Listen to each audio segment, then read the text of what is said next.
Good morning. Good morning. This is Mrs. Dunnigan. This is my very first attempt to share with you a read aloud and a read and quiz book. It's a book that I love to share with my Cooking with Book cluster. Since we were scheduled to go to the Connie house, this might be a fun virtual way for you to understand how to eat with chopsticks. So the name of this story is called How My Parents Learned to Eat, and it is written by Ina Friedman and illustrated by Alan Say. We have several Alan Say books in our school library for checkout.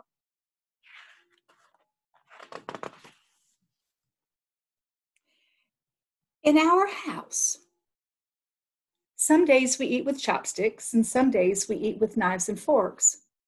For me, it's natural.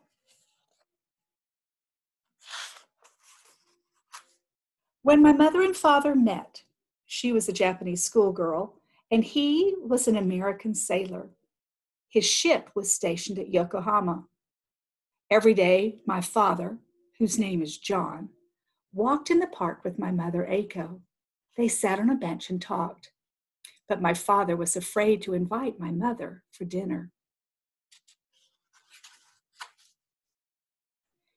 If we go to a restaurant, he thought, I'll go hungry because I don't know how to eat with chopsticks. And if I go hungry, I'll act like a bear. Then Aiko won't like me. I'd better not ask her to dinner. My mother wondered why my father never invited her to dinner. Perhaps John is afraid I don't know how to eat with a knife and fork, and I'll look silly.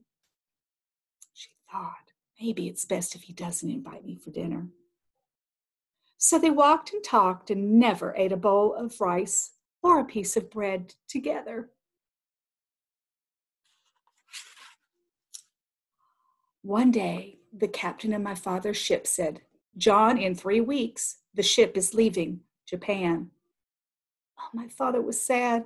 He wanted to marry my mother. But how can I ask her to marry me, he thought. I don't even know if we like the same food. And if we don't, we'll go hungry. He thought, it's hard to be happy if you're hungry. I'll have to find out what she likes, and I'll have someone teach me to learn to eat with chopsticks. So he went to a Japanese restaurant. Everyone sat on cushions around low tables. My father bowed to the waiter. Please teach me to eat with chopsticks. Of course, the waiter said, bowing. The waiter brought a bowl of rice and a plate of sukiyaki. Sukiyaki is made of small pieces of meat, vegetables, and tofu. It smelled good. My father wanted to gobble it up. The waiter placed 2 chopsticks between my father's fingers. Hold the bottom chopstick still. Move the top one to pick up the food, the waiter said. My father tried, but the meat slipped off his chopstick and fell on his lap. The waiter came back with a bowl of soup. How can I eat soup with chopsticks? My father thought. Drink, the waiter said. Drink from the bowl. Oh, thank goodness, my father said. After the soup, my father felt better. He picked up the chopsticks again. Finally, my father put 1 piece of meat in his mouth. Delicious! More soup, please, he said. After 3 bowls of soup, my father felt much better. Then he practiced some more with his chopsticks. Soon there was even more sukiyaki in his belly than on the floor. But it was too late to call my mother. He had to run back to the ship.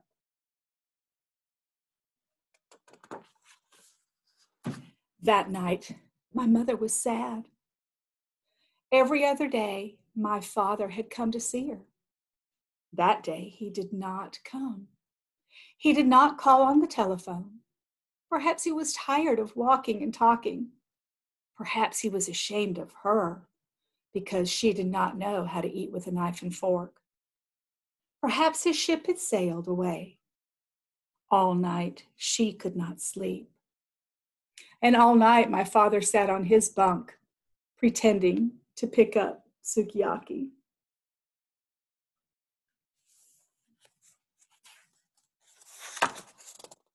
The next morning, my father called my mother. "Will you please eat dinner with me tonight?" "Yes," my mother shouted on the phone. First she was happy, but then she was afraid. She took her school books and ran to the house of Great Uncle. Great Uncle had visited England. He had seen the British Museum. He had eaten dinners with Englishmen.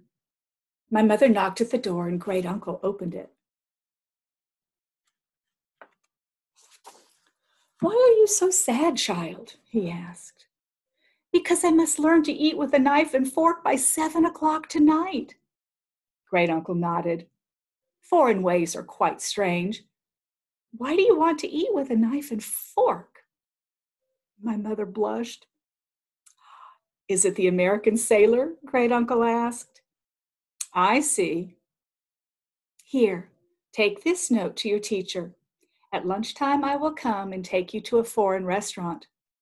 By 7 o'clock tonight, you will eat with a knife and fork." My mother picked up her school bag and bowed. "No," Great Uncle stuck out his hand. "In the West, you shake hands."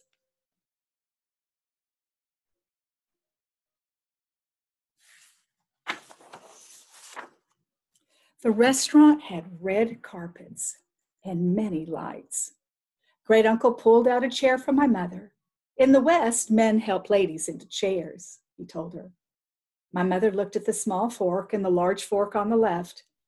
She looked at the knife, little spoon, and big spoon on the right. Her head grew dizzy. "Different utensils for different foods," Great Uncle said.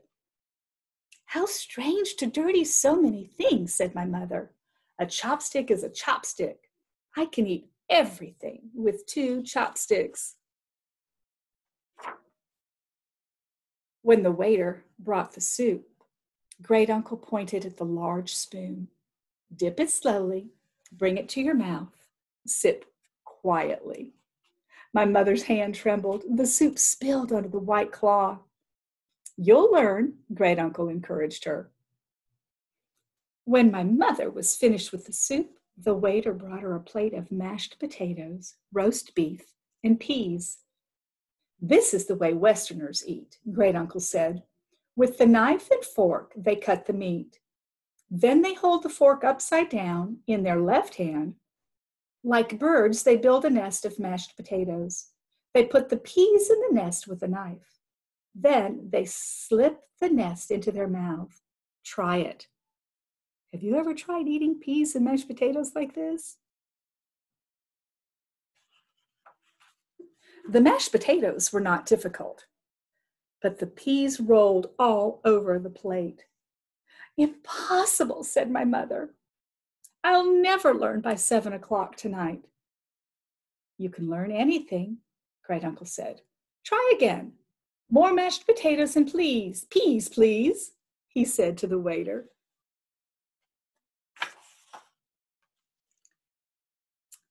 At 7 o'clock, my father came to see my mother. "Why didn't you wear your kimono?" he asked. "We are going to a Japanese restaurant." See, she's just in a regular coat. "A Japanese restaurant? Don't you think I know how to eat Western food?" my mother asked. "Well, of course. Don't you think I know how to eat Japanese food?" "Of course. Then tonight we'll eat meat and potatoes. Tomorrow night we'll eat sukiyaki." "Tomorrow night I will wear my kimono," my mother said. She started to bow, but she stopped and put out her hand. My father shook it.